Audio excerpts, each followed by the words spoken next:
सोनापुर गांव में राधा अपने पति हरिया और सास जानकी के साथ रहती थी। हरिया सब्जी का ठेला लगाता था, उसी कमाई से उनका घर चलता था। राधा एक बहुत ही नेक और समझदार औरत थी।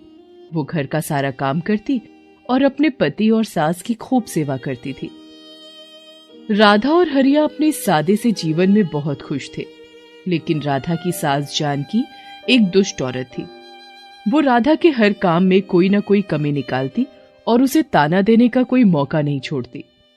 पर राधा सब कुछ चुपचाप सुनती और अपना काम करती रहती। वो कभी भी पलटकर जानकी को जवाब नहीं देती थी। इसी तरह उनके दिन बीत रहे थे। एक दिन राधा ने खाना परोसा तो उसकी सास बोली, अरे राधा, कितने दिन हो गए, तुझे अभी तक खाना बनाना नहीं आया? ये क्या बेस्वाद खाना मेरे आगे रख दिया है? क्या हुआ माँ जी?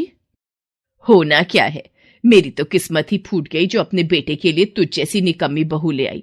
तुझे तो खाना तक बनाना नहीं आता। ये कहते कहते जानकी खाना छोड़कर चली गई। इसी तरह वो आए दिन हर काम पर राधा को कोई ना कोई ताना देती रहती। हरिया खूब मेहनत करके सब्जी लाता और दिन भर उसे बेचने के बाद शाम को जब थका हारा घर आता तो उसकी माँ जानकी राधा की बुराइयां लेकर बैठ जाती।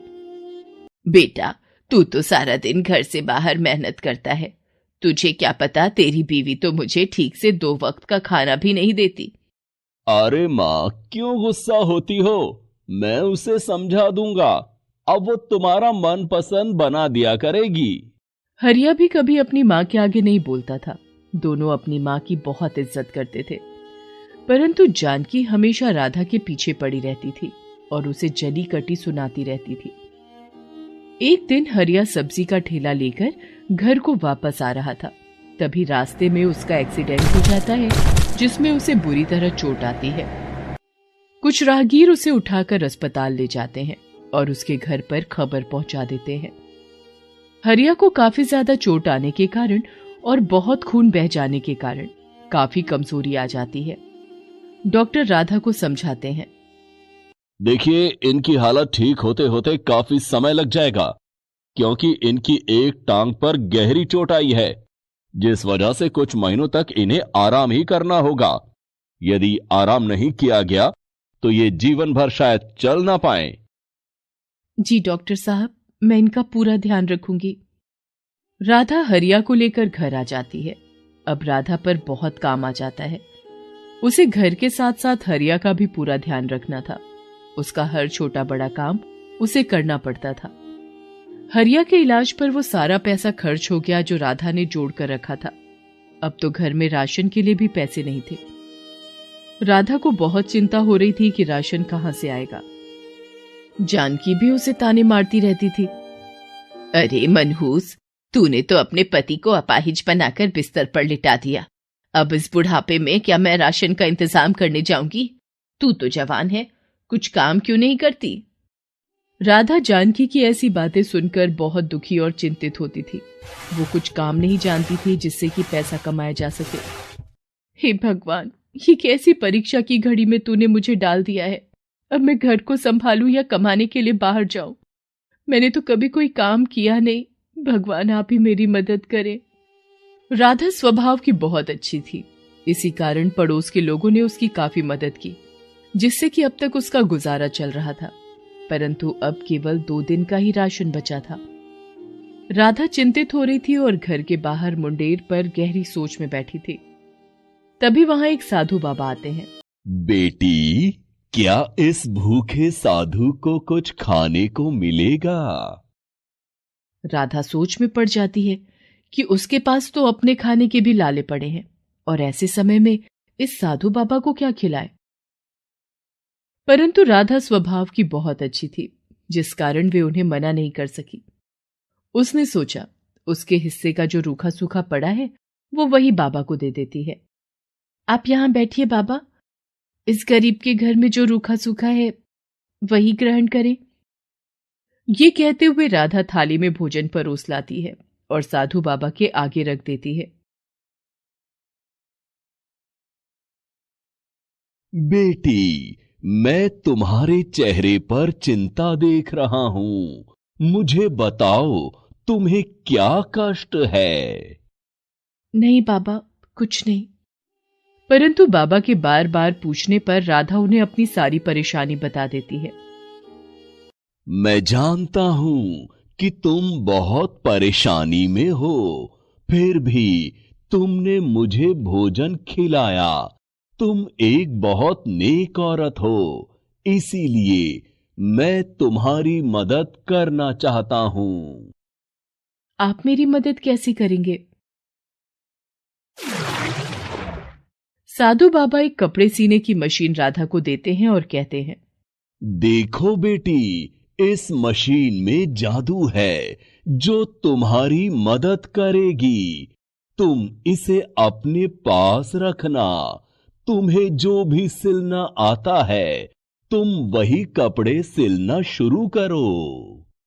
बाबा, मुझे तो केवल बच्चों के कपड़े सिलने आते हैं, परंतु मैं घर से बाहर नहीं जा सकती क्योंकि मुझे अपने पति का भी ख्याल रखना होता है।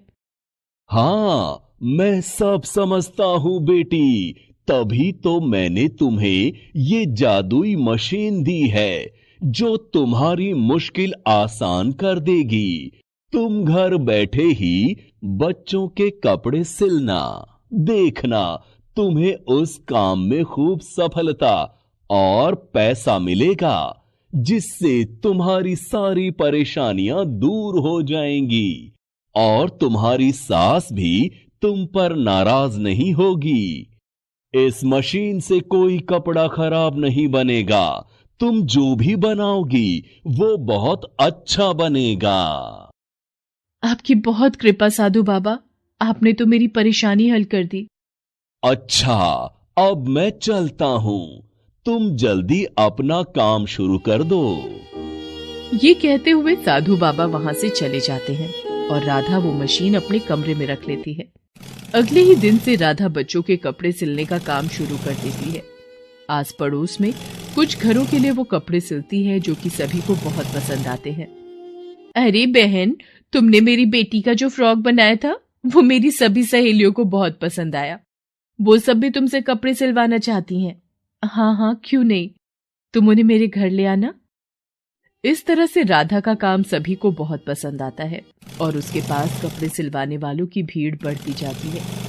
बाबा के आशीर्वाद से राधा का काम खूब फलने फूलने लगता है। अब वो घर पर रहकर ही अपने पति का ध्यान भी रखती और कपड़े सिलने का काम भी करती है। इस तरह काम चलने के बाद राधा के घर में खूब पैसे आने लगते हैं और उनके घर में किसी चीज की कोई कमी नहीं रहती। वो अपने पति और सास के लिए खाने पीने की खूब चीजें लाती है। उसकी सास उसे किसी प्रकार का ताना नहीं दे पाती। हरिया की तबीयत भी दिनों दिन ठीक होती जाती है और वो एक दिन राधा से कहता है, राधा, अब मेरी तबीयत काफी ठीक हो गई है। मैं भी तुम्हारे साथ तुम्हारे काम में मदद कर सकता हूँ। तुमने मेरी इतनी सेवा की और मेरे घर माँ का भी ध्यान रखा, साथ साथ तुमने ये काम भी चलाया। मैं तुम्हारा शुक्रिया अदा करना चाहता हूँ। ये सब बातें सुनकर राधा की सास भी शर्मिंदा हो जाती है और अपनी बहू से कहती है, बेटी, मुझे माफ कर दो।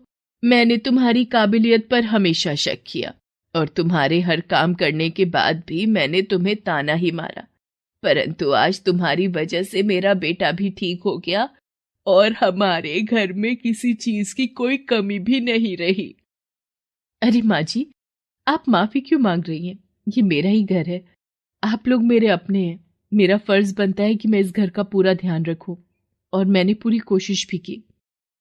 बस आप दोनों का आशीर्वाद मुझ पर ऐसे ही बना रहे। राधा की एक पड़ोसन उसकी ये सफलता देखकर बहुत जलती है और राधा से बातों बातों में पूछ लेती है कि आखिर उसकी सभी परेशानियां खत्म होने का क्या राज है। उस पड़ोसन को जैसे ही पता चलता है कि राधा के पास एक जादुई मशीन है, वो जलन के मारे पागल हो जाती है और उस मशीन को चुराने का विचार बनाती है। एक दिन जब राधा घर पर नहीं थी, वो बहाने से उसके घर जाती है और उसकी मशीन चुराकर अपने घर ले आती है। वो जैसे ही मशीन पर काम करने लगती है, उसके दोनों हाथ बुरी तरह जख्मी हो जाते हैं और जलने लगते हैं। वो जोर जोर से मदद के लिए चिल्लाने लगती है। तभी उसकी आवाज सुनकर राधा भागी हुई उस पड़ोसन के घर आती है और देखती है कि उसकी जादुई मशीन उस पड़ोसन के पास है और वो जख्मी हालत में चिल्ला रही है।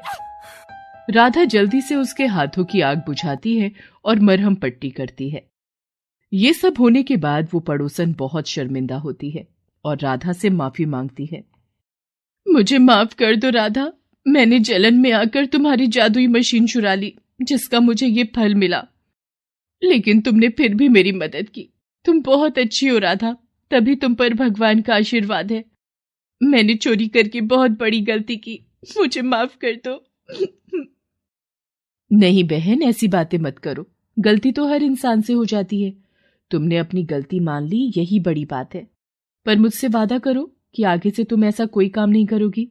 ये कहते हुए राधा अपनी जादुई मशीन उठाकर अपने घर ले आती है। हरिया भी राधा के काम में ही उसका हाथ बटाने लगता है और बाजार से सामान लाना, ले जाना और कपड़ों की सप्लाई दुकान पर देकर आना जैसे सभी काम वो कर लेता है। और बाबा के आशीर्वाद से उनके घर का माहौल भी अच्छा हो जाता है और तीनों खुशी खुशी रहने लगते हैं। Please subscribe this channel.